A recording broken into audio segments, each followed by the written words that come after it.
Olá, sejam bem-vindas e bem-vindos à Roda de Conversa, uma ação do projeto Unesp 2030, integrando ciência, diversidade e cultura da não violência no campus de Bauru 2020. Um projeto da Faculdade de Arquitetura, Artes e Comunicação da Unesp em Bauru. Nosso objetivo aqui é debater questões da Agenda 2030 da ONU com estudantes e pesquisadores da universidade e de outras instituições. Nosso tema hoje é ciência e redução das desigualdades sociais. Nosso convidado é o pesquisador e professor da Universidade de Brasília, Tiago Guerri. Ele atua na coordenação de um projeto integrando as ações extensionistas da UNB com a Agenda 2030 da ONU. Tiago, muito obrigada por sua participação aqui no Roda de Conversa. Queria agradecer demais aí o convite feito pela professora Raquel, pela Maíra, para estar aqui hoje com vocês, para discutir um pouquinho sobre esse tema, né, tão importante como da desigualdade e as suas interfaces aí com a nossa Agenda 2030 dos ODS. Aqui nessa live temos ainda a participação dos professores da FAAC, Raquel Cabral, Juarez Xavier e Fernanda Henriques, como mediadores, e também as estudantes de pós-graduação da Unesp, Nayara Cobori e Cassiana Caglione, como debatedoras convidadas, e do estudante de pós-graduação, Marcelo Bueno, como moderador do nosso chat. E estudantes inscritos dos cursos de graduação e dos programas de pós-graduação da FAAC, que também vão dialogar conosco. Agradeço, então, a participação de todas e todos. Antes de iniciarmos o debate, a professora Raquel Cabral fará algumas considerações sobre o projeto e a apresentação oficial do Tiago. Professora Raquel? Olá, boa tarde a todos e todas. Sejam bem-vindos à terceira roda de conversa da Agenda 2030, um projeto da FAAC, da Unesp, em parceria com a TV Unesp, e que tem como objetivo pensar ações de acolhimento para os estudantes ingressantes da FAAC, dos cursos de graduação e pós-graduação. Este projeto está vinculado aos programas Educando para a Diversidade e Bem Viver para Todos, do convênio Unesp Santander. A proposta do Rodas de Conversa é justamente refletir sobre a Agenda 2030 e sua relação com a ciência. E, neste contexto, discutir o papel da ciência e das universidades nesse contexto.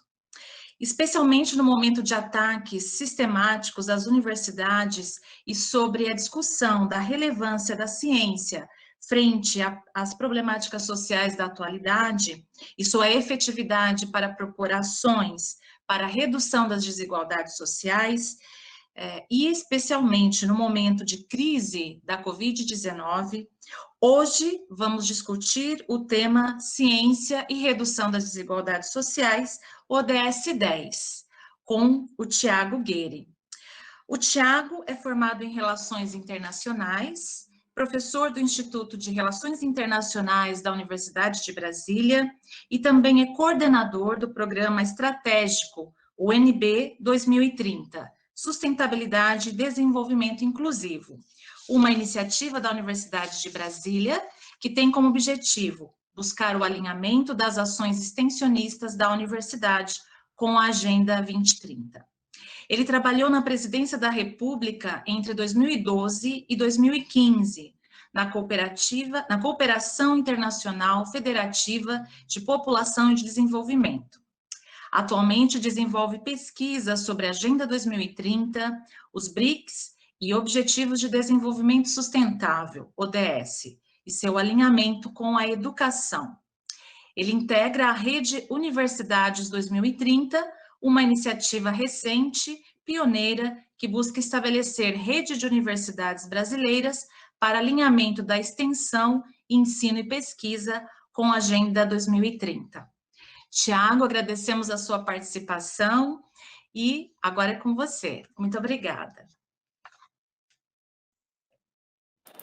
Obrigado, professora Raquel. É uma grande satisfação mesmo estar aqui com vocês, com esse grupo maravilhoso da FAAC, Unesp Bauru, toda a nossa audiência, né? Então, vamos começar. Eu preparei um slide só para tentar deixar a minha fala um pouquinho mais visual, e tentar mostrar para vocês um pouco das reflexões que a gente tem feito acerca desse tema. Esse é um tema muito grande, muito complexo, né? e acho que é importante, talvez, a gente tentar, a partir de uma sistemática imagética, assim, tentar visualizar um pouco o que a gente está pensando, né, em termos do que é desigualdade, né? E eu acho que é isso, assim, né? Que tipo, o que são desigualdades, né? O que a gente entende por desigualdade, né? Então, acho que tem uma concepção muito importante que tem muito a ver com o tipo de comportamento que se desencadeia dentro da sociedade a partir, obviamente, de determinados processos historicamente constituídos, né? Então, assim, a gente percebe que as desigualdades, né, elas, e aí é um debate filosófico, né, elas existem per se, né, por si mesmo, ou são um produto, né, de algumas outras coisas, né? E eu acho que é muito importante a gente ponderar justamente sobre essas duas coisas, né? A desigualdade como algo que já é dado, que é definitivo, que é permanente, né? E as desigualdades como algo que, na verdade, é fruto de um processo histórico, né? De constituição, de uma série de comportamentos, de dinâmicas sociais, etc., né?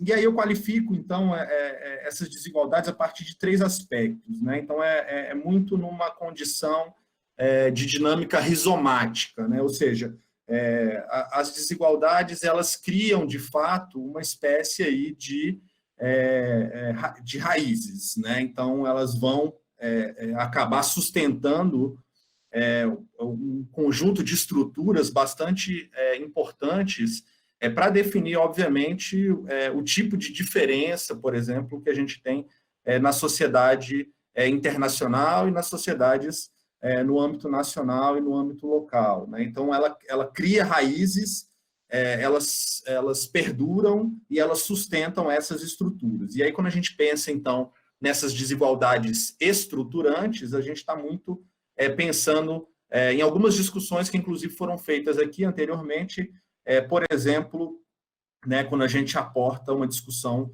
um pouco mais aprofundada sobre o racismo, sobre o patriarcado, sobre o próprio autoritarismo, que são facetas típicas, por exemplo, da realidade brasileira. Um segundo elemento que é importante, né, e tem muito a ver com uma taxonomia, né, de como que as desigualdades elas se manifestam, tem muito a ver com os impactos das desigualdades, né? Então, as desigualdades elas acabam muito isso, sugando, né, anulando as nossas capacidades criativas, transformativas, né, transformadoras, elas inviabilizam, obviamente, que você consiga alcançar uma série de objetivos, de metas estabelecidos globalmente, né, e elas invisibilizam, né, uma série de outras dinâmicas e práticas sociais, né, algumas delas claramente, por exemplo, relacionadas a fobias, né, e diferentes tipos de preconceitos que nós temos dentro da sociedade, por exemplo, não só brasileira, como mundial. E um terceiro aspecto importante em relação às desigualdades é que elas se espalham, elas se entrelaçam, né, com uma série de outras questões e problemas sociais, né? Então, quando a gente pensa, por exemplo, na pobreza como sendo uma desses elementos vinculados à desigualdade, como que a pobreza ela se conecta a, por exemplo, as dificuldades de acesso à água, saneamento, a um alimento de qualidade, a saúde e bem-estar da população, né? Ou seja, esses entrelaçamentos, essas interconexões são uma outra característica também do funcionamento das desigualdades, né? Dos seus impactos dentro do próprio tecido social, né? Então, eu destaco essas 3 características das desigualdades para poder mostrar para vocês, então, que nós temos diferentes formas de enxergar as desigualdades no plano internacional e no plano nacional, né? E aqui eu qualifiquei como essas desigualdades estruturantes, que eu havia comentado, racismo, patriarcado, né, o autoritarismo, essas desigualdades mais fundantes que nascem das desigualdades estruturantes. Então, quando a gente olha para a pobreza, por exemplo, extrema no país, ela é uma desigualdade fundante que tem, obviamente, conexões mais profundas ainda com esse tipo de estruturação sociocultural que nós tivemos no caso brasileiro, e nós temos um outro tipo de desigualdade que eu consideraria como uma desigualdade redundante, né? Ou seja, são desigualdades que permanecem existindo, né? Elas se repetem quase que indefinidamente dentro de um determinado sistema social, né? Então, por exemplo, dificuldade de acesso à água, dificuldade de acesso à energia, um trabalho que já foi o trabalho escravo, depois se tornou o trabalho análogo ao escravo, e hoje a gente chama, por exemplo, dentro desse processo de uberização, talvez a melhor qualificação para a gente entender essas desigualdades, essa conexão entre desigualdades que são estruturantes, fundantes e, ao mesmo tempo, redundantes dentro de um sistema social. No caso brasileiro, isso ficou muito mais evidenciado quando a gente pôde, como a gente está acompanhando, por exemplo, nesse momento tão triste de crise em relação ao Covid-19. Ao mesmo tempo, essas desigualdades também se manifestam de diferentes maneiras, e aqui eu destaco 3 dessas formas como as desigualdades se manifestam e que tem muito a ver com o plano da política internacional, da política global. Primeiro, desigualdade de meios, ou seja, acesso a recursos, né, acesso à riqueza e capacidades, por exemplo, capacidades técnicas, capacidades de fazer cooperação internacional, capacidades de você, por exemplo, gestar planos e planejamentos, né? Então, quando você tem dificuldades, né, de ter meios, né, recursos e capacidades, isso acaba gerando desigualdades no plano nacional, mas também no plano internacional. Isso aqui, por exemplo, é facilmente capturado na medida em que você tem algumas conceituações, por exemplo, países de primeiro mundo, países de terceiro mundo. Hoje a gente vai chamar país do norte global, país do sul global, mas que, na verdade, estão evidentemente se associando a essas desigualdades que existem entre países como o Brasil, por exemplo, e países desenvolvidos da Europa ou os Estados Unidos, né? Desigualdades territoriais, que tem muito a ver com o preenchimento dos espaços, os lugares que nós estamos, e que claramente nos trazem aí uma série de desafios em relação, por exemplo, à implementação da chamada Agenda 2030. Como é que você vai territorializar todos aqueles objetivos chamados Objetivos de Desenvolvimento Sustentável da Agenda 2030. E, obviamente, desigualdades em relação ao acesso à informação, ao uso da informação. Cada vez mais uma sociedade da informação, a informação se tornou um elemento de poder, e esse elemento de poder vem sendo controlado por grandes corporações e por alguns governos e alguns poucos grupos políticos vinculados a governos em diferentes localidades do planeta. Né? Ao entendermos, então, de quais desigualdades estamos falando, a gente pode começar a perceber, né, e eu acho que isso está um pouco dentro do próximo slide, de qual ciência nós estamos falando. Né? Então, nós estamos falando, talvez, né, de uma ciência que ela parte desse império cognitivo, ou seja, ela é uma ciência produzida no norte global, nos países desenvolvidos e replicada em outras partes do planeta, ou nós estamos falando de uma ciência que ela tem raízes dentro de uma lógica de entendimento, que é essa lógica do pluriverso, de muitos mundos que subsistem dentro da nossa realidade. E esses muitos mundos, eles necessariamente precisam, de alguma maneira, encapsular outras realidades que não a realidade tradicional que a gente está acostumado, por exemplo, em fazer ciência. A gente precisa cada vez mais avançar em uma ciência que consiga dialogar e estabelecer relações de entendimento, de compreensão, de geração de conhecimento, também a partir, por exemplo, de outras cosmologias, de pensamentos e culturas tradicionais, né? Daí essa noção do pluriverso. Então, de qual ciência estamos falando? Né? Essa ciência que parte dessa ideia do império cognitivo, de que existe, né, uma pretensão a conhecer a verdade a partir de apenas uma forma de produzir ciência, né, certamente não é essa ciência que a gente quer, essa é uma ciência que gera desigualdade. Uma ciência que talvez combata a desigualdade é essa que parte a partir de uma perspectiva muito mais dessa noção de pluriverso, de alguns autores interessantíssimos, como Arthur Escobar, por exemplo, né, que nos dão um ponto de partida para justamente refletir sobre o que o sistema internacional está nos impondo hoje em termos de uma agenda de desenvolvimento, e aí eu passo para o próximo slide para mostrar para vocês que hoje, quando a gente tem a confluência, né, do problema que as desigualdades trazem e das saídas que a ciência oferece, isso tudo tem confluído em agendas políticas globais que evoluíram, por exemplo, dessa agenda dos ODMs, dos Objetivos de Desenvolvimento do Milênio, que existiu entre o ano 2000 e 2015, mais ou menos, e que evoluiu por uma nova agenda, que é essa chamada Agenda 2030, né, dos Objetivos de Desenvolvimento Sustentável. Antes nós tínhamos 8 grandes objetivos a serem alcançados, hoje nós conseguimos alavancar aí 17 objetivos para tentar justamente gerar um processo de desenvolvimento no plano global. E a grande discussão crítica dentro dessa transição dos ODMs para os ODS, e aí no próximo slide isso vai ficar mais claro para vocês, é o fato de que a centralidade dessa agenda que foi gestada, né, globalmente, aceita por todos os países, né, que encapsulam o sistema das Nações Unidas, é que a centralidade não está no ser humano. O ser humano não tem papel central nessa agenda. O que tem papel central nessa agenda é a temática do desenvolvimento.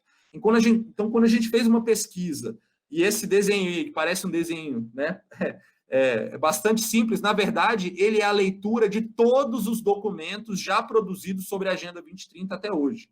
A gente usou o software, o NVivo, fizemos uma leitura a partir do NVivo, e o NVivo nos deu exatamente quais são os termos mais utilizados, mais citados, etc., todas as suas correlações de palavras e termos, e o conceito é desenvolvimento. Na verdade, a gente não consegue ver a centralidade do ser humano nas suas múltiplas condições, dos diferentes grupos populacionais e etc. A centralidade ainda é nessa ideia de desenvolvimento. O problema é que tem uma questão muito importante a gente colocar. Que tipo de desenvolvimento é esse? O que nós consideramos como desenvolvimento? Certamente, para o Brasil, desenvolvimento, hoje, nesse governo, né, é bastante diferente do que foi acordado, por exemplo, há 5 anos atrás, nas Nações Unidas, por um outro governo, e é muito diferente, por exemplo, o que o Brasil entende como desenvolvimento e o que outros países entendem por desenvolvimento, e aí a gente percebe isso no próximo slide, um exemplo que eu trago para vocês. Quando a gente olhou especificamente para dentro da Agenda 2030, a gente percebe que um dos problemas mais íntimos relacionados às desigualdades é a questão da pobreza. Mas quando a gente olha, né, essa terminologia pobreza dentro dos documentos dos ODS e dentro da Agenda 2030, a gente percebe uma baixa aderência da preocupação política com a temática, por exemplo, da pobreza.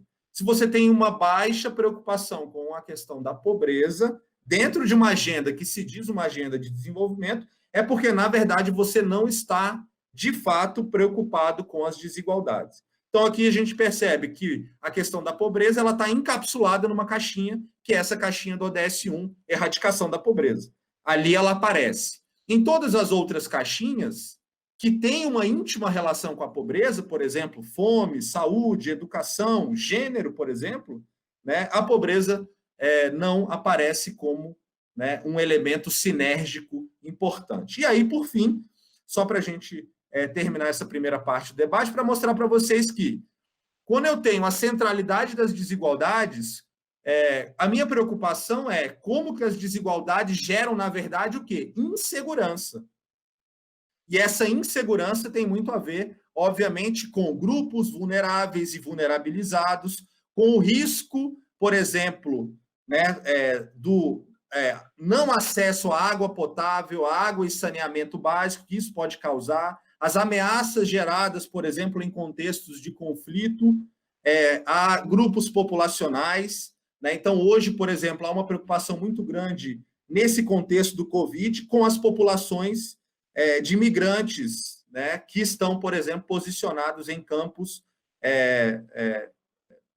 para populações migrantes, né, das Nações Unidas, comandado pelas Nações Unidas. Ali há claramente um risco e uma ameaça, por exemplo, àquela população específica em relação ao contexto do Covid. Então, essas desigualdades, elas geram, na verdade, uma série de inseguranças. E se dentro da Agenda 2030 a gente trabalhar a superação das desigualdades a partir da ótica do desenvolvimento, a gente vai ver que a gente está preocupado muito com o crescimento econômico e com uma ideia de prosperidade e muito pouco com uma ideia de inclusão, solidariedade e felicidade, que são outras facetas importantíssimas para você gerar desenvolvimento e, obviamente, combater as desigualdades. Isso tudo para finalizar aqui. Essa temática da desigualdade ela é profundamente complexa, né? Ela precisa ver a partir, obviamente, de uma perspectiva da sua complexidade, e o papel da universidade é justamente suscitar os debates nos quais a ciência, não apenas na sua vertente, por exemplo, das ciências exatas, das ciências da natureza, né, que são normalmente tidas como as ciências que vão gerar soluções práticas para os problemas da desigualdade, mas nós precisamos também muito das ciências humanas como um suporte para fazer as reflexões mais críticas acerca de que tipo de desigualdades, por exemplo, nós estamos tratando. Então, a gente tem que superar essa dicotomia dentro da universidade entre esses tipos de ciência, né? Então, a gente precisa, talvez, mudar um pouco da formulação de como que a ciência é tida e é vista e é encapsulada dentro do contexto universitário brasileiro, né? E pensar um pouco mais em como que dentro das universidades a gente precisa pensar o tema das desigualdades. A universidade em si é um espaço muito desigual, né? E a gente pode comentar um pouco mais sobre isso. Obrigado. Tiago, pensando então no papel da universidade, nós estamos aqui com vários professores participando dessa roda de conversa, e eu vou chamar o professor Juarez para pensar um pouquinho essa transversalidade, né, que a universidade tem por meio das suas pesquisas, desde a graduação, para fomentar o debate e, de certo modo, contribuir, né, aquilo que nós estamos entendendo a partir da sua fala sobre a redução dessas desigualdades, que desigualdades são essas e como a ciência pode contribuir. Professor Juarez? Bem, Tiago, boa tarde a todas e todos, né? É um tema que eu acho bastante importante, Tiago, e ele está conectado às duas rodas anteriores que nós fizemos, né? Uma sobre a questão de gênero, outra sobre a questão étnica-racial. E traz para nós uma reflexão que eu acho importante na universidade, particularmente na universidade pública.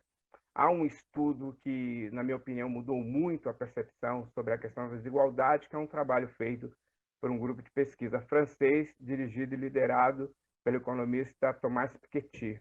Ele escreveu um grande best-seller, que é o Capitalismo do Século XXI, mas ele tem um texto pouco conhecido, que é a Economia da Desigualdade.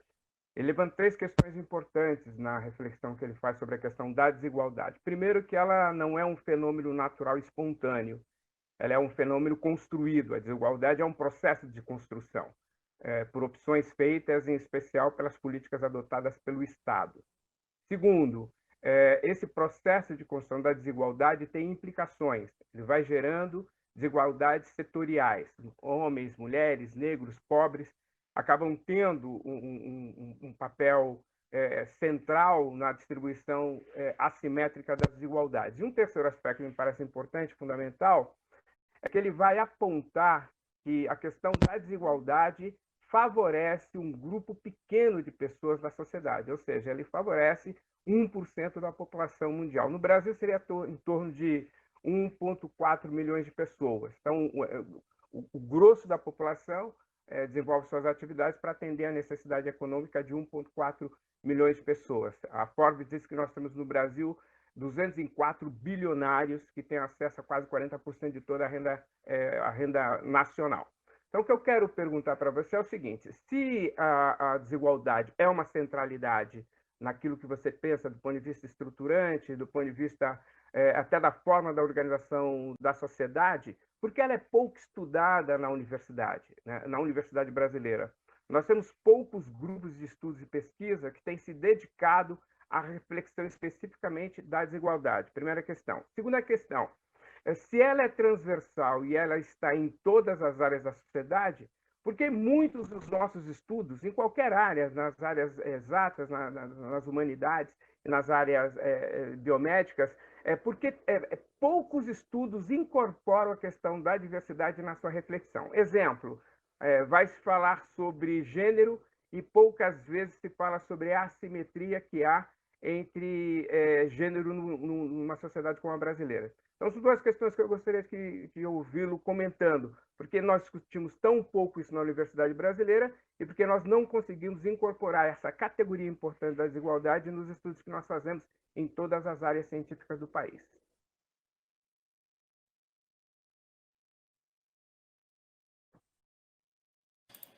Excelente, professor Juarez. Acho que eu já posso responder, né? Então já vamos aqui no bate-papo.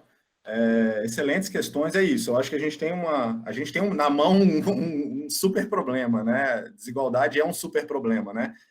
Dentro da política global, né? Porque não é um problema nosso, brasileiro, né? Nos afeta de maneira muito particular, muito especial, mas é um problema global, né? E eu acho que globalmente a gente tem mais ou menos o mesmo tipo de reação que o professor Juarez está colocando, né? E aí eu vejo 3 aspectos que eu gostaria de pontuar para vocês. O primeiro em relação à universidade, né? Por que é um tema tão pouco estudado, né? Eu acho que tem 3 coisas interessantíssimas. O primeiro é o fato de que o próprio espaço na universidade é um espaço de privilégio. Então, se você fizer o mapeamento, você tem uma população de estudantes, de alunos que claramente, né, não representam a realidade brasileira em relação, por exemplo, à classe social, em relação à cor e raça, né, em relação, por exemplo, a desafios relacionados a deficiências físicas, por exemplo. Então, a gente tem um espaço de privilégio. Então, por ser um espaço de privilégio, se orienta naturalmente a você estudar outras coisas que não o tema da desigualdade. Então, são poucas pessoas que vão entrar na universidade com essa mentalidade de, não, esse é um problema. Porque é a segunda coisa, há uma naturalização como um não problema. Então, eu estou na universidade, eu venho de um espaço e de um lugar de privilégio, então, para mim, esse não é um problema. Então, não vou estudar isso. Vou estudar o mercado, as dinâmicas do mercado financeiro, vou tentar entender como é que se lucra mais numa empresa, etc, etc, etc. Então, eu vou dando, né, segmento. E aí, a lógica de produção do conhecimento, que é essa lógica da produtividade, impõe para a gente, né, uma espécie de amarras, de pressões para que você também siga determinados cânones, né? Então, é muito difícil a gente quebrar esses cânones, porque há o privilégio e a naturalização. E, em terceiro lugar, eu diria que no caso brasileiro, que eu acho que é um pouco o caso de outras instituições fora do país, há uma estigmatização. A temática da desigualdade, ela foi uma temática enfrentada por autores marxistas ou marxianos, né? E existe uma estigmatização dentro dessa escola de pensamento em todas as ciências, né? Em todas as ciências enfrentam isso. Então, o grupo daqueles que partem a partir de uma perspectiva marxista, marxiana, certamente eles são mal vistos ou malquistos, né? Então, existe uma certa pressão. Essa estigmatização, eu acho que dificulta você conseguir avançar numa agenda que consiga discutir desigualdade, né? E aí eu acho que, fazendo uma parte, eu acho que o problema da desigualdade é tão mais complexo, né, que uma única ótica, né, dificilmente vai conseguir explicar, né, como um problema que conecte o global, o nacional e o local, por exemplo, a desigualdade nessa perspectiva. Então, eu acho que com isso eu acho que respondi mais ou menos, né? Tiago, você pontuou a questão da agenda da desigualdade. Se a gente pensar, né, uma das agendas, a pesquisa científica, né, como que essa pesquisa científica ela pode trazer esse tema, e quem, né, tem estudado um pouco sobre essa dimensão na área do gênero é a nossa estudante de pós-graduação convidada, Nayara Cobori. Nayara, por favor, você poderia fazer seus comentários, a questão ao Tiago, por favor? Oi, Maíra, boa tarde, Tiago, boa tarde, professores, todos e todas. Tiago, muito legal essa questão de você colocar e elencar as desigualdades em termos estruturantes. Eu achei muito bacana essa divisão. Porém, eu fico me questionando em como superar essas desigualdades dentro de um sistema que ele é baseado na exploração. Então, a gente tem o patriarcado, que ele é uma forma de você manter as mulheres dentro dessa exploração, né? A gente tem o próprio racismo, que mantém os negros também dentro dessa vertente de exploração, capacitismo, enfim. Então, eu queria que você comentasse se é possível superar e assim erradicar a pobreza dentro de um sistema que é baseado na exploração.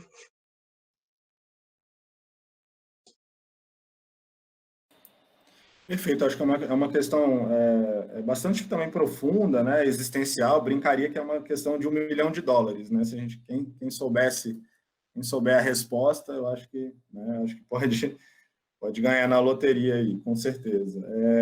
A gente tem algumas reflexões, né, cada vez mais a gente pensa que eu acho que existe uma outra intersecção importante aí, que inclusive os estudos de gênero nos chamaram muito a atenção, que é o fato de que tudo isso acontece dentro do modo de produção capitalista, né? E aí é inevitável a gente comentar que toda essa exploração e todos os efeitos negativos, né, eles estão muito relacionados ao modo de produção, ao modelo de desenvolvimento que nós escolhemos seguir. Então, nós decidimos, eu acho que isso é importante. Né? E por isso que a gente tem estudado cada vez mais, por exemplo, o design político, né? E essa ideia de desenho político como uma forma de superar esse desenho de desenvolvimento tradicional que nós temos. E aí eu acho que a Agenda 2030 ela é muito interessante, porque ela apresenta de maneira sistemática os grandes desafios que são globais, nacionais e locais ao mesmo tempo, nos mostra um caminho, né? Eu acho que dificilmente a gente vai alcançar tudo aquilo que está posto em termos de objetivos, e sempre acreditei que a trajetória, né, e a busca por cumprir os objetivos e as suas metas é mais importante do que, de fato, realizar aquilo que está lá, né? Porque é nesse processo que a gente vai conseguir fazer os ajustes necessários para poder ir superando passo a passo os problemas que nós temos. Ou você começa a desenhar alguma coisa diferente dessa que nós temos. E aí eu acho que existe toda uma literatura muito interessante, que é essa do pluriverso, dos many worlds, dos muito mundos, do decrescimento, né? Então, que já vem suscitando reflexões, né, desde os anos 70, etc., de que está na hora da gente repensar o nosso paradigma, o nosso modelo, né? O capitalismo ele tende a evoluir, ele tende a se ajustar para permanecer, né, e se manter, né? Então, hoje essa discussão muito, né, do capitalismo de vigilância, né? Ou seja, como que o capitalismo se associa dentro de um contexto de sociedade da informação. Ele se associa para poder se manter vital, importante, né, como modelo, né? Então, eu diria que uma chave é a gente repensar modelos. E existem algumas práticas localizadas nas quais você já começa, de certa maneira, a substituir as práticas capitalistas por outras práticas comunitaristas, por exemplo, vinculadas à sustentabilidade, etc., né? Uma agricultura familiar, né? Não voltado para a subsistência, né? Então, acho que você tem alguns caminhos. O problema é que você vai sempre enfrentar, dentro dessas propostas, uma grande objeção por parte, e aí eu coloco as grandes corporações e determinados governos, porque se uma coisa que o capitalismo já fez há muito tempo foi uma aliança, né, os laços, né, o chamado capitalismo de laços, né? O capitalismo já se aliou a determinados governos para que esses governos sejam os grandes defensores. Então, quando mesmo governos democráticos importantes, como o governo Obama nos Estados Unidos, eles são eleitos para poder proteger o capitalismo, para que não se supere o modo de produção capitalista. Essa é uma reflexão que a gente precisa fazer, né? Então, é um pouco isso, assim, eu acho que a gente precisa repensar o nosso modelo. Dentro desse modelo, não vejo escapatória, vejo a gente sofrendo ainda muito com as desigualdades, né? Nós recebemos aqui algumas questões no chat da Bárbara Damasceno, ela é aluna da pós-graduação em arquitetura aqui da FAAC, e, Tiago, ela começa, então, elogiando a sua fala, quando você diferencia as desigualdades em estruturante, fundante e redundante. E aí, a partir disso, ela pergunta, pensando sobre a problemática habitacional, que pode ser uma das principais a serem enfrentadas na escala urbana, envolvendo aí diversas questões como pobreza, acesso à água, saneamento, dentre outros ODSs, você saberia informar se essa questão, a problemática habitacional, é uma desigualdade estruturante em nossa sociedade, ou você a vê de outra forma? Não, obrigado, professora. Eu acho que é isso, né? A gente vive, nós que somos das humanidades, assim, enfrentamos muito esse desafio constante, né? A gente está sempre numa aprovação, uma aprovação eterna, né? Da nossa relevância. Se a universidade pública per se já precisa provar a sua relevância, nós que trabalhamos com as humanidades constantemente somos, né, desafiados a nos apresentar, né, e a provar porque temos uma carreira, né, de professor, pesquisador, professora, pesquisadora, né? Então eu acho que é isso, né? Eu acredito muito que não existe, né, não existe forma de você pensar a sociedade sem as humanidades, né? Então, é a partir das humanidades que a gente vai pensar e repensar, né, como as questões anteriores também posicionaram, né? Se a gente quer imaginar um mundo diferente, e a gente está querendo, né, e ter esperança num mundo diferente, né, certamente são as humanidades que vão ajudar nesse processo, né? Acho que é a comunhão da ciência, né, e é isso que a gente está discutindo aqui hoje, né, é a comunhão da ciência nas suas diferentes facetas com outras formas de conhecimento, que eu acredito muito. A gente precisa compreender as cosmologias e cosmovisões de outras, né, comunidades que produzem conhecimento, né, e que às vezes a universidade não consegue conciliar, não consegue aceitar, né, não consegue trazer para dentro das suas pesquisas, das suas discussões e debates. Então, a gente precisa conciliar, de fato, essa nossa ciência tradicional com uma ciência, uma nova perspectiva científica, que agregue outros aspectos não científicos. Isso é fundamental para a gente reimaginar o nosso futuro e fortalecer a nossa posição. Acredito que as mudanças elas são políticas, mas na ausência de um governo, porque é isso que a gente está vivendo, e essa discussão que a gente faz em relação à Agenda 2030 é como implementar a agenda sem governo, né? Governance without government, né? A governança da agenda sem governo. Essa é a nossa tese hoje que a gente está debatendo, como implementar a agenda sem governo. É a mesma situação. Então, a gente precisa fazer avançar a relevância social e política da universidade sem governo. Isso é natural. Isso nos leva para um caminho, por exemplo, professora, de fortalecer as nossas parcerias, que é o que a gente está fazendo aqui, hoje, por exemplo, né, das pessoas interessadas, trabalhar mais com a sociedade civil organizada, eu acho isso fundamental, né, dialogar mais, entender mais, ouvir mais, né, a sociedade civil organizada, né, e com isso tentar, obviamente, trilhar uns caminhos da transformação social, né, esse governo que aí está e esses governos, né, similares que estão espalhados mundo afora, dificilmente vão ser, né, a solução. Eu tenho brincado de maneira muito séria, né? O Brasil, na agenda ambiental da sustentabilidade, ele já foi líder, ele já foi referência, né? A ideia da liderança pelo exemplo, isso já foi o Brasil, né? Então, o Brasil de solução passou a ser o problema, gente. Então, a discussão é essa hoje. Globalmente, o Brasil é um problema. Os governantes e os líderes políticos mais conscientes do mundo hoje enxergam o Brasil como um problema com o desmatamento e a queimada da Amazônia, com o desmatamento e a queimada do cerrado, com as violações de direitos humanos, etc, etc. Então, o Brasil passou a ser um problema, né, para o mundo, não só para os brasileiros, mas para o mundo também, né?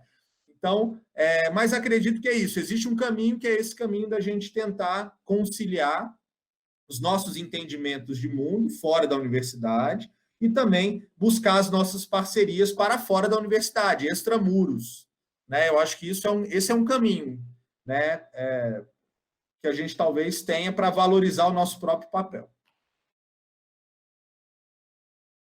Obrigada.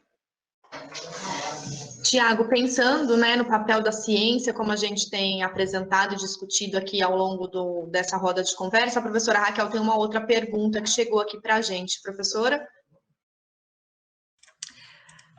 Olá, nós temos aqui mais uma questão. Ela foi enviada pelo Joseph Jesus Flores Cortina, ele é aluno da pós-graduação em Mídia e Tecnologia. E ele pergunta o seguinte, Tiago: o desenvolvimento da chamada ciência aberta, Open Science, pode ser vista como uma possível solução com o problema das desigualdades que hoje em dia são enfrentadas? Obrigado, Joseph, pela questão. Sim, de fato, eu acho que existe um movimento, esse movimento é um movimento muito interessante, eu acho que tem várias coisas nesse sentido de tentativa de democratização do conhecimento, né? Algumas coisas que a ciência aberta enfrenta, logicamente, é o descrédito e a descredibilidade por parte, por exemplo, de cientistas sociais que são muito vinculados às ciências da natureza, por exemplo, pensando muito na agenda da sustentabilidade, né? Então, o que eu tenho visto e vivenciado é pessoas que estão publicando, por exemplo, em espaços, né, vinculados a essa lógica da ciência aberta, né, não têm recebido, por exemplo, o mesmo crédito por meio de citações, uso do texto, das informações que, né, os mesmos pesquisadores que são e vão acessar os principais journals internacionais. Então, existe ainda uma grande inclinação, né, uma profunda inclinação em você favorecer esse tipo de espaço de publicação, né? E é isso, assim, eu acho que a gente tem lutado muito contra essa lógica, né? Mas é muito difícil, porque ela é uma lógica que se impõe, por exemplo, aos pós-graduandos, aos graduandos, aos professores terem que publicar os seus trabalhos, né? Em journals, em periódicos, revistas que são qualificados internacionalmente com fator de impacto, né, que são respeitados na sua comunidade científica, né? Então, eu acho que a ciência aberta é um movimento interessante, mas ela tem que, de certa maneira, nos ajudar, na verdade, a repensar os cânones da própria produção e comunicação científica, né? Então, a comunicação científica enfrenta. E é muito interessante o que uma crise não faz, né? Não sei se todos aqui acompanharam, mas o que o Covid fez, né, nesse contexto acadêmico, foi abrir o espaço para todas as pesquisas que estavam sendo feitas em relação, por exemplo, tivesse algum tipo de relação, fosse nas ciências exatas, fosse nas ciências sociais, de resposta, por exemplo, à pandemia.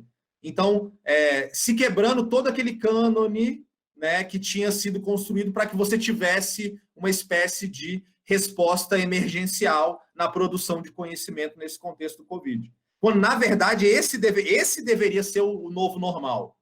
A gente produzir conhecimento que fosse sendo disseminado e, naturalmente, a comunidade científica respaldaria ou não, né? Eu acho que não é um peer review, uma revisão por pares, um fator de impacto e um título de uma revista. É muito importante o movimento da ciência aberta, mas eu acho que ela tem vários outros elementos. Eu acho que tem que ser um movimento muito amplo para a gente, de fato, gerar uma quebra nesse ciclo de desigualdades. E aqui eu volto, eu acho que na questão, no posicionamento da professora Fernando, quando ela coloca, eu acho que tem muito a ver com essa questão também, que hoje a gente enfrenta muito esse chamado digital divide, a divisão, né, que se estabeleceu no mundo da produção do conhecimento da sociedade da informação, e como que as mulheres estão sendo muito mais afetadas, obviamente, em relação aos homens, né? Então, na minha área, por exemplo, né, isso já está catalogado, né? A quantidade de mulheres produzindo em relações internacionais é muitíssimo menor do que os homens. Isso mostra que existe alguma desigualdade de fundo, né? Então, são muito... e quando as mulheres aparecem, elas aparecem como coautoras, nunca como primeiras autoras, né? E aí, quando você faz o recorte de raça e cor, mulheres negras produzindo em relações internacionais, nós não temos. Então, é o tipo de desigualdade que é isso, em cascata, né? E aí o professor Juarez lembra muito bem o Piketty, né? Falando sobre essa... É uma espécie de... É isso, as desigualdades vão gerando cascatas, efeitos cascatas, né? Que nos trazem. E aí eu acho, já emendando um pouco de uma reflexão que eu gostaria de trazer para vocês, que eu acho que é fundamental hoje que a universidade continue sendo esse espaço, que a gente discuta e debata, por exemplo, desigualdade, mas eu acho que mais do que, por exemplo, Piketty e Inácio Sachs e todos esses grandes pensadores estrangeiros, nós precisamos nos voltar também para as pensadoras e os pensadores brasileiros que têm refletido sobre o problema da desigualdade, né? Então, hoje, por exemplo, junto com o Piketty, eu tenho que ler o Gessé, né? O professor Gessé de Souza, para ter uma contextualização de fato dos problemas que nós enfrentamos no Brasil e na América Latina, né? Então, não basta a gente buscar nos cânones, né, internacionais, desse império cognitivo. Também é importante que a gente tenha aqui a representatividade dos nossos e das nossas autores. Tiago, você pontua a questão da comunicação científica e a gente tem a mídia também, né, como um outro ator desse processo. O professor Juarez tem uma pergunta nesse sentido. Professor Juarez? Bom, Tiago, tem uma pergunta da nossa aluna do programa de pós-graduação de comunicação, Lívia Furlan. Ela pergunta: qual seria o papel da mídia, jornais, portais, podcasts, etc., na disseminação de conteúdo científico? E uma segunda pergunta: como essa disseminação ajudaria a diminuir a desigualdade? Saliento, Tiago, que essa é uma preocupação também da ONU Mulher, que organizou um encontro Planeta 50-50 e produziu, dentro desse encontro, um documento chamado Pacto de Mídia, de um passo pela igualdade de gênero, em direção à igualdade de gênero. Então, a preocupação da Lívia é como é que a comunicação poderia contribuir para a superação dessas assimetrias sociais.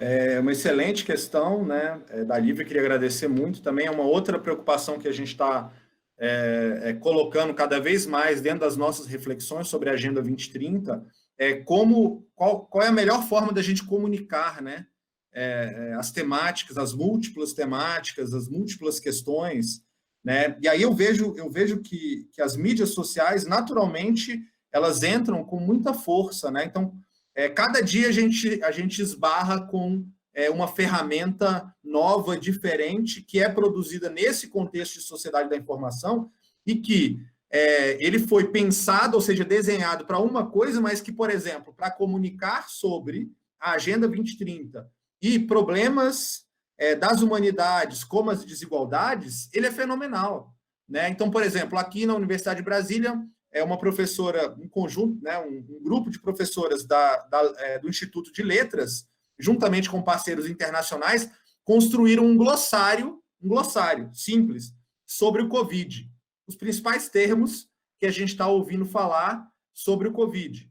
E aí, imediatamente me veio essa ideia de que, olha, a gente precisava ter um glossário, por exemplo, da Agenda 2030, com os principais termos para explicar para as pessoas, etc, etc. Então, esse é um exemplo de como que as mídias, elas funcionam hoje muito bem para poder nos ajudar, né, com ferramentas inteligentes e acessíveis, né? Mas acessíveis até a página 2. Ou seja, acessíveis para quem de fato tem acesso a uma boa internet, à internet, a um celular com rede e talvez a um computador em casa. E nós vivenciamos isso novamente no contexto do Covid. Tivemos que cancelar o nosso semestre porque grande parte dos nossos alunos não tem acesso a computador e a internet de qualidade para, de fato, usar as plataformas de ensino à distância. Então, se você quer usar as mídias sociais como ferramenta para reduzir desigualdade, você precisa pensar que você precisa ter uma infraestrutura necessária para que isso funcione dessa maneira. Sem a infraestrutura básica, isso não vai funcionar. Né? E o que a gente está vendo é que nesses tempos emergenciais de Covid, os governos estão fazendo parcerias com as empresas de telefonia para que as empresas de telefonia consigam ofertar pacotes de dados para que você tenha educação à distância para as crianças, jovens e crianças. Sem a infraestrutura, as mídias sociais vão permanecer sendo o quê? Um nicho específico para quem tem acesso. As desigualdades não vão ser rompidas. Usamos bem, instrumentalizamos bem, sim, mas até determinado ponto. Então, existe um pano de fundo importante para a gente refletir até que ponto as mídias sociais elas podem ser utilizadas aí para reduzir essas desigualdades, né? As desigualdades que nós enfrentamos. Agora, de fato, são plataformas inteligentes que nos ajudam muito a disseminar, né? A informação de qualidade, fortalecer a democracia contra, por exemplo, as chamadas fake news, informações, né, desencontradas, né, o trabalho aí que alguns governos têm feito de instrumentalizar suas mídias para fins políticos, né? Então, eu acho que a gente essa é parte da realidade que nós enfrentamos hoje, né?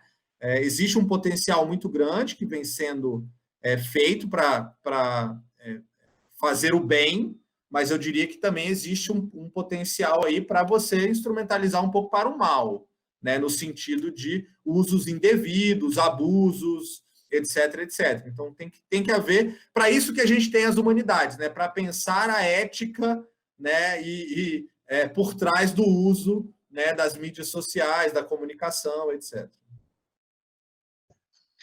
Tiago, né, a gente está falando do papel da mídia, né, dentro desse contexto, da própria ciência, das universidades, e você citou o papel do Estado também e das empresas de telefonia neste momento da pandemia, que tem auxiliado em algumas ações.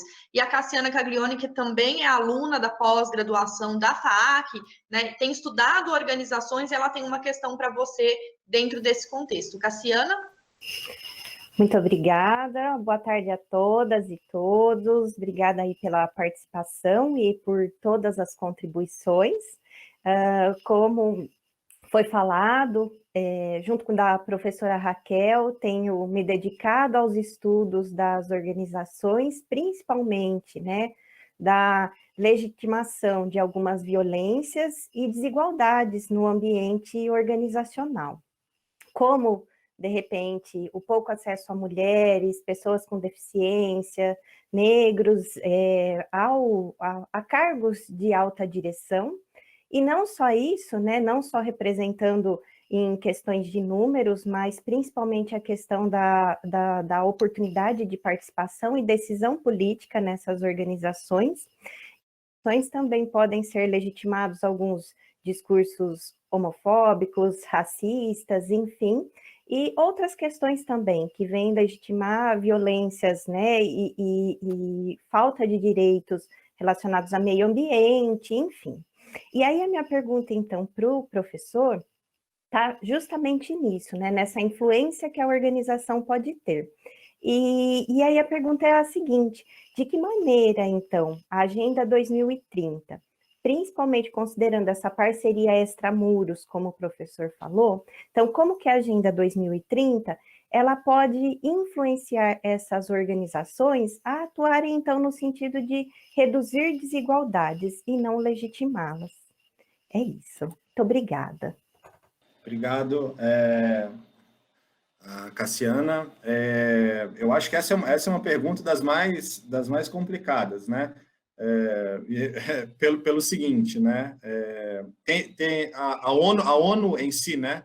Ela foi despertando para o fato de que, primeiro, ela precisava convencer os estados de que era preciso se lançar uma nova plataforma global de desenvolvimento. E aí se desenham os Global Goals, os objetivos globais, e se convence os países a assinarem em 2015 esse grande documento que dá origem à Agenda 2030 e aos 17 ODS.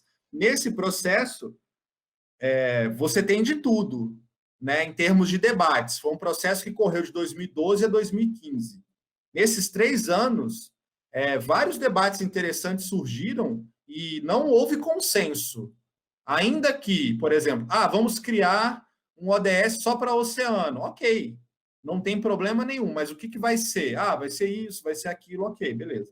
Vamos criar um ODS só para mulheres. Igualdade de gênero. Ok, não há problema nenhum. Porém, Índia, China, eu não posso aceitar um documento que fale sobre direitos sexuais e direitos reprodutivos, quando no meu país isso aqui não existe. E aí começa, né, ou seja, você começa a identificar que vários países, né, foram criando obstáculos e foram se posicionando contrariamente a uma agenda verdadeiramente abrangente que já em 2015 pudesse ser menos desigual no seu desenho. Então, ela nasce muito desigual no seu desenho porque vários países do mundo vão se posicionar politicamente contrário. É justamente isso que você está perguntando. Só que isso era convencer os países. Ok, convenci os países. Né? Então, mexi na linguagem, abrandei a linguagem, né? Fui tirando conceitos para deixar ele mais neutro e geral possível. Ok, todos os países aceitaram. Né? Do Brasil, né? A China, a Índia, Paquistão, né? Os países, o grupo de países africanos, né, de base islâmica, que são bastante conservadores, etc. Né? Só que aí faltava você combinar não com os russos, mas com as empresas. Então, depois de alguns anos, uns 2 ou 3 anos, a ONU se ligou que essa era uma agenda que não era uma agenda pública, era uma agenda de todos. Era uma agenda que tinha que ter iniciativa privada, que os empresários, as organizações tinham que estar presentes, né? E aí que se lança, né, finalmente, uma discussão para que houvesse, por parte das empresas, uma espécie de redesenho dos seus planejamentos estratégicos, missões institucionais, e que pudesse abarcar aquilo que a agenda estava propondo. Tá? Então, assim, veio tardiamente, mas veio. Depois que veio, algumas empresas abraçaram, mas o meu alerta, que é também um alerta que se conecta muito à pergunta anterior, em relação, feita pelo professor Juarez, em relação ao plano, ao programa, o Pacto da Mídia, né, da ONU. Todos esses programas das Nações Unidas, Planeta 50-50, He4She, Vidas Negras Importam, todos eles têm um alto valor de possibilidade de transformação, mas eles também carregam uma espécie de semente cosmética. Em que sentido? No sentido de que, olha, eu estou fazendo isso aqui apenas para constar. Porque quando eu faço isso aqui apenas para constar, né, a minha imagem institucional de corporação, né, ela fica muito boa, fica muito legal, né, se eu estou vendendo algum produto. Né? Então, existe essa coisa cosmética, que é algo que a gente está discutindo criticamente aqui. Né? Então, vários desses programas das Nações Unidas, não só das Nações Unidas, programas governamentais que tentam se associar à Agenda 2030. Tá? Então, o programa, o governo britânico tem um programa de apoio, por exemplo, a dimensão de gênero em diversos países na América Latina e na África, né? Para redução, para igualdade de gênero, redução das desigualdades de gênero. Né? Mas ele tem um alto teor de cosmeticidade.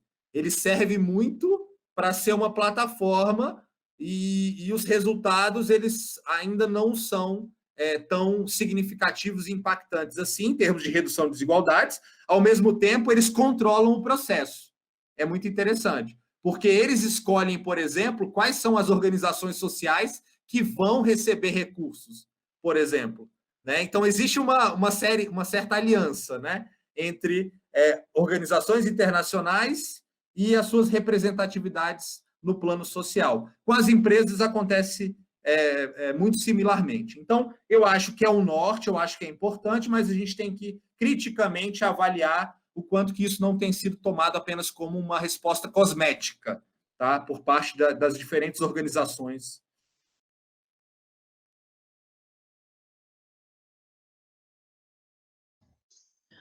Como o Tiago bem pontuou e os colegas que participaram aqui desse debate, o tema é muito transversal, tem N perspectivas para se tentar não chegar a um consenso, mas problematizando sempre essa frente, né, de se pensar a desigualdade social que perpassa diferentes questões e problemáticas da nossa sociedade. Mas, infelizmente, o nosso tempo acabou para o Roda de Conversa audiovisual, e nós vamos continuar esse bate-papo lá no podcast, reforçando o papel da ciência, da pesquisa, lembrando que estamos dentro de uma universidade pública, tanto nós quanto o Tiago, para tentar direcionar os nossos estudos e perspectivas, ampliações teóricas e metodológicas para se tentar contribuir para a redução das desigualdades. A gente agradece, então, mais uma vez ao Tiago, aos nossos debatedores e mediadores e a todos e todas que participaram aqui desse diálogo. O projeto Roda de Conversa, em suas 3 edições, reforça, então, o compromisso da universidade em dialogar com demandas da sociedade e nos fazer refletir sobre a situação social, racial e de gênero que assola o nosso país. A TV Unesp, como uma emissora pública e universitária, apoia essa iniciativa, e quem vai falar um pouquinho para a gente, para encerrar, é o professor Francisco Machado Filho, diretor da TV Unesp. Boa tarde a todos e todas, é um prazer muito grande estar aqui com vocês, e foi um prazer muito grande para a TV Unesp, para toda a equipe, participar dessa roda de conversa, nessas 3 edições. Foi um momento realmente muito importante, não só para a temática, né, os temas que foram abordados, mas a televisão também se sentiu muito engrandecida nessa possibilidade de testar esses novos formatos que estão aparecendo aí no meio audiovisual. Esse novo normal que as pessoas estão chamando. Né? Eu acredito que nós veremos daqui para frente muitas outras oportunidades de programas, de formatos, que vai unir de uma vez por todas a internet com a televisão aberta.